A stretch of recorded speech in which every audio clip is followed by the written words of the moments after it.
வணக்கம், welcome to Tamil STS சமையல். இப்போ சேப்பங்கிழங்கு வறுவல் எப்படி செய்யலாம், அதுக்கு என்னென்ன தேவைன்னு பார்க்கலாம். 1/4 கிலோ சேப்பங்கிழங்கு தோல் எடுத்து இந்த மாதிரி ஸ்லைசஸாக கட் பண்ணி வச்சுக்கோங்க.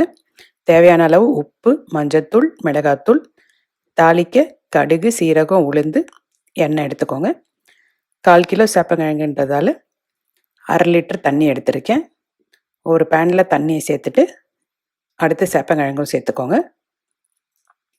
சேப்பங்கிழங்கோடவே தேவையான அளவு மஞ்சத்தூள், உப்பு சேர்த்து ஒரு 10 நிமிஷம் வேக வச்சிங்கன்னா சேப்பங்கிழங்கு ரெடி ஆயிரும்.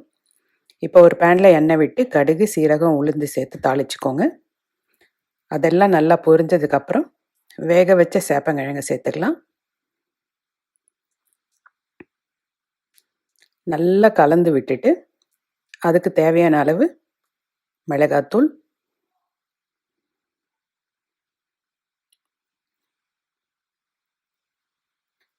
உப்பு இந்த ஸ்டேஜில் செக் பண்ணிக்கோங்க.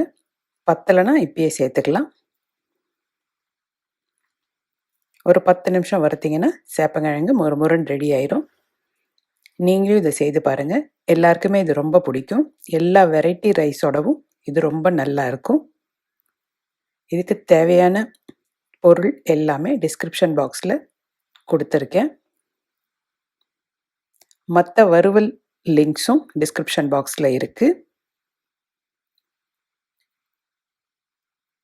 இந்த வீடியோ உங்களுக்கு பிடிச்சிருந்தா எங்கள் சேனலை சப்ஸ்கிரைப் பண்ணுங்கள். தேங்க்ஸ் ஃபார் வாட்சிங்.